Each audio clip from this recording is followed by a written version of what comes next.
I'm going to read you some things that I've written recently while on the road about the shadow. See if these things ring true for you guys as true as they do to me.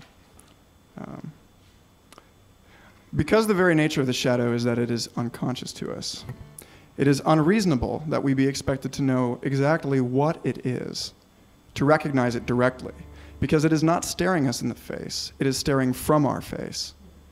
This is a game of Indian poker where we are pretending to know our own cards.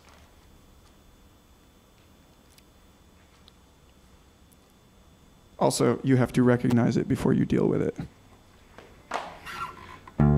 The best way I've ever found to recognize it is it's kind of like investigative journalism in the sense that, so here's a great inner-outer thing for you as we're moving into the age of revelation.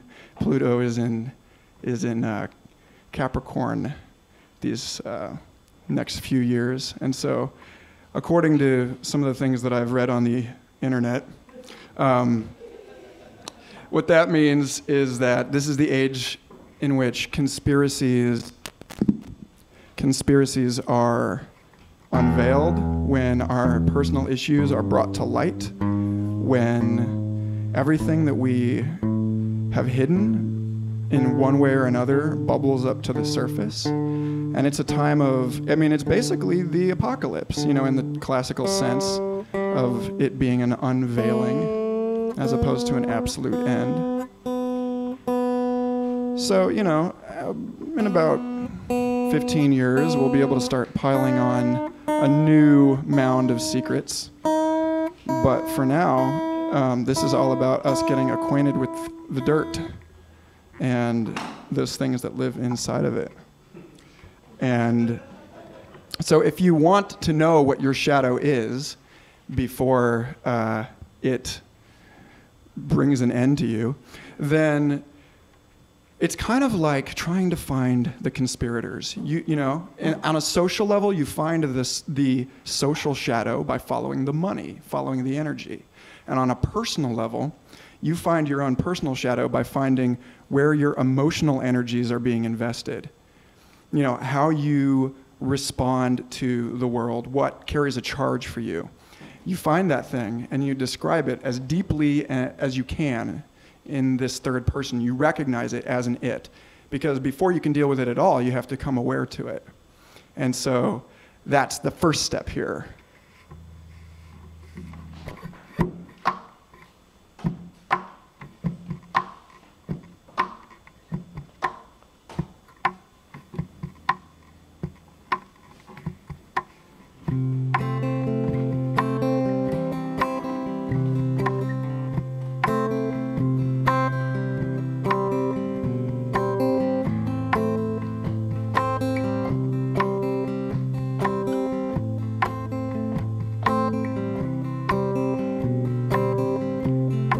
Let it all get out and set it all splayed there on the table. If we're to make this work, none of our horses can stay in the stable, chomping at the bit and churning up dust with the restless hooves. Empty your pockets and unpack the boxes you kept underfoot and let it all get out. Open up your heart and throat and sacrum for to see us through. We must see through our explanations, squeezing till it hurts,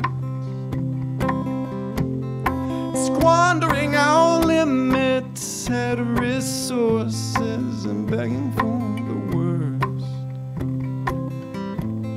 to justify our wasted sacred forces.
let it all get out.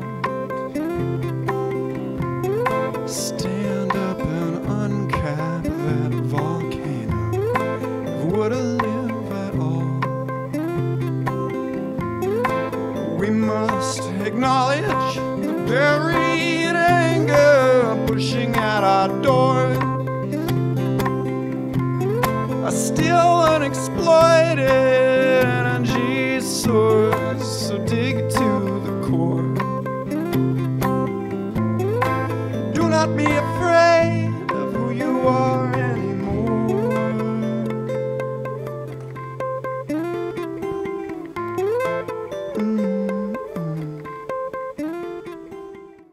The thing about it is that once you have spoken with the demons, you realize that they're in your mind, that they're part of you, and that, in fact, they're helpful. And that's the funniest thing. Someone's going to fill me in on this who actually said this, but a demon is an angel denied.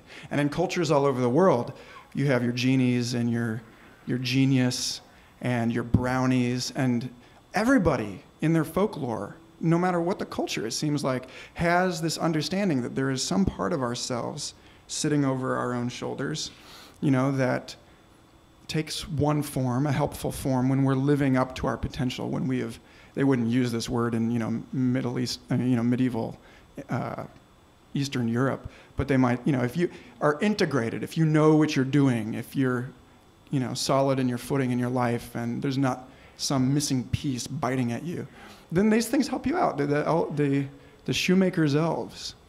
But if you reject it, as so many emotionally disturbed teenagers and adults do, and splinter off this psychic energy, then it manifests as poltergeists and throws shit around in your house. And this is something that I don't think I ever told you, Charles, but I actually lived in a haunted house right after I got out of school, and I didn't know what I was doing with my life, and I was wasting myself away.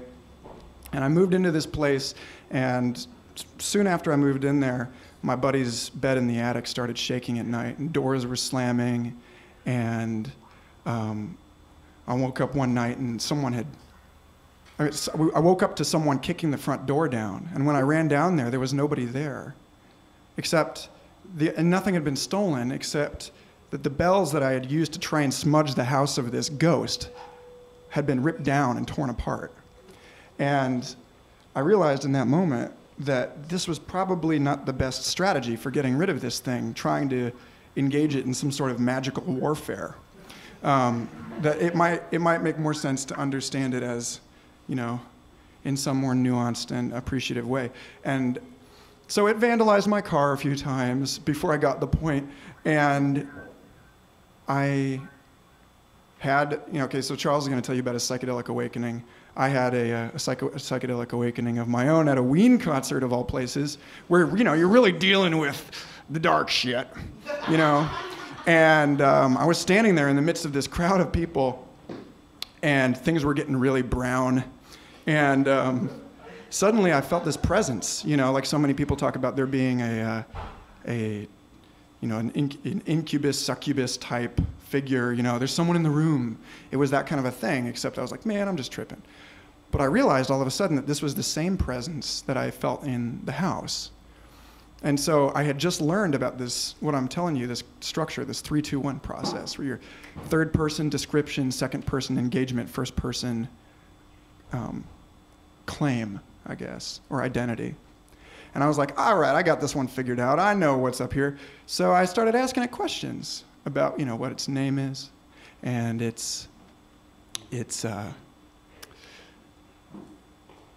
it's trying to teach me. And I had some really interesting things to say. And then after that, it was gone. I felt it one more time, and I was like, I know you're me. And it backed off. And it didn't shake my buddy's bed anymore. And so, yeah. Yeah. He was probably like, this guy. It was actually it was like a 5-year-old version of me. It was a petulant little, like, you know who I am. Yeah, okay, it's me, The man in the mirror.